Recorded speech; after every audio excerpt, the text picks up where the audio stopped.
बहरहाल देखिए, पहली बात तो यह है कि मेरा अगर आप जाती व्यू पूछते हैं तो मैं मुशर्रफ को पाकिस्तान का नहीं उम्मत मुसलमा का गद्दार समझता हूं। काश उम्मत मुसलमा मुकदमा चलाने के काबिल होती। मैं आइन का गद्दार नहीं समझता। उसकी एक वजह है, रसूलुल्लाह सल्लल्लाहु अलैहि वसल्लम ने फरमाया कि मैं तुम्हें इस उम्मत की मिसाल दूं, ये जस्द वाहिद है, जस्दन वाहिद, एक जिस्म है। एक आदमी को अगर कोई सुई चुभती है, एक उल्फ को सबती है, पूरे जिस्म।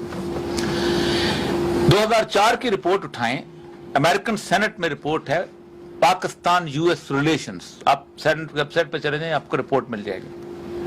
उसमें पाकिस्तान के कारनामे जो हैं वो पेश हुए हैं सेनेट के सामने।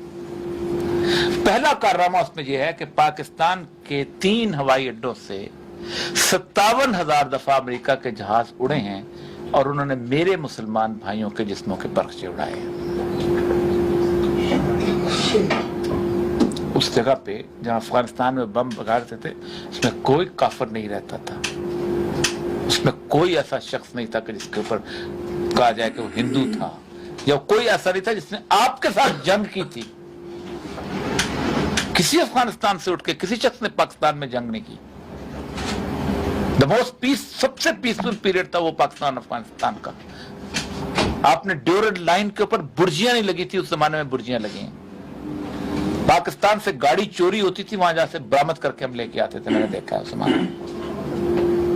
अफगानिस्तान की तारीख का सबसे पुरसकून पीरियड, सबसे 300 साल के अहमद शाह अब्दाली में अफगानिस्तान बना है, सबसे पुरसकून पीरियड। क्या आप सोच सकते हैं कि पूरी दुनिया में अफीम की काश्त खत्म नहीं हो सकती थी, उन्होंने जीरो पे लेके आ गए थे। पॉलिटिकल साइंस का जो प्रिंसिपल सारा कुछ था, आपसे नहीं लड़े थे। आपने जहाज जहां से उड़े 57,000। एक तो ये कि उम्मत मुसलमा का मुजरम है, अगर कभी मुस्लिम आपका भी मुस्लिम, और इसका जवाब अल्लाह के यहां भी देना पड़ेगा। और अगर उम्मत मुसलमा में कोई गैरत है तो उसको, मैं आइन के मुजरिम की कोई हैसियत नहीं समझ, छोटी सी बात है। इसलिए कि आइन का मुजरिम होना तो आइन का जिसने लिखा है, या जिस मुल्क का वो आइन जिसको आप 250 बंदा बैठ के जिसको चाहे उसकी शक्ल बिगाड़ देते हैं। आइन बुनियादी तौर पर सेकुलर स्टेट्स के अंदर एक ऐसी चीज बनाई गई है। आपको पता है कि इजराइल का आइन क्या है? एक लाइन का आइन है, the constitution of Israel is तौरा। इजराइल का आइन तौरात है।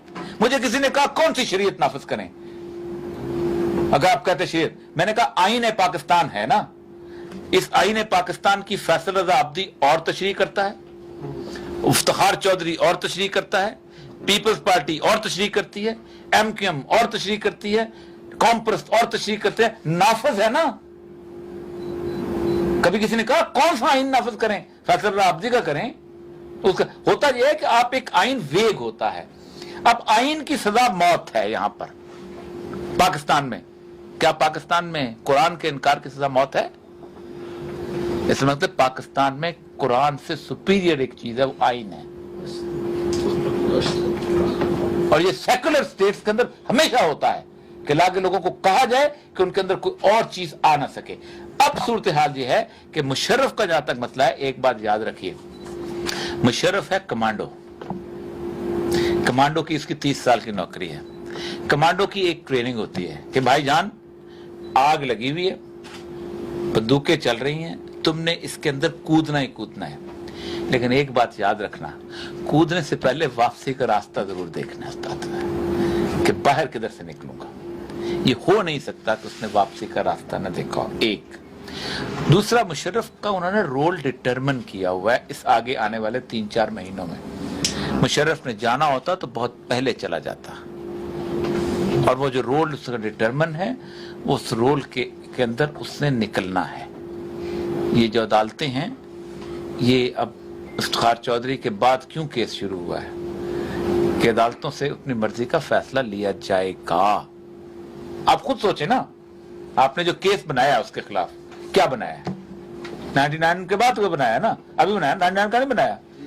ठीक है, ये बिल्कुल ऐसे ही है कि आप ये कहें کہ وہ بندہ جو اندر سے دروازہ توڑ کے اندر داخل ہوا ہے وہ تو جرم نہیں ہے، یہ گلاف توڑنا اس کا جرم ہے۔ تو جب یہی ثابت نہیں ہوگا کہ اس نے دروازہ توڑا مجرم تھا کہ نہیں تھا، دروازہ توڑنے کے جرم کو تو اسمبلی نے کر دیا ریٹیفائی، بہت خوب۔ اب وہ گلاس توڑے یا جہاں کے پیشاب کرے یا کچھ کرے، اب تو اندر آ گیا ہے۔ تو یہ جب بحث عدالت میں چلے گی تو عدالت میں آپ یوں ہو جائیں گے، اور پھر مشرف کے ساتھ اس دور میں آپ کی بجلی بھی خراب ہوگی، آپ کے حالات بھی خراب ہوں گے، پھر مشرف کو لوگ یاد بھی کریں گے، وہ پھر ایوب خان والی بات آئے گی، تیرے جانے کے بعد تیری یاد آئے گی۔ اور میرے لیے تکلیف دہ بات یہ ہے کہ امت مسلمہ کا یہ مجرم پھر جلسے سے خطاب کرے گا۔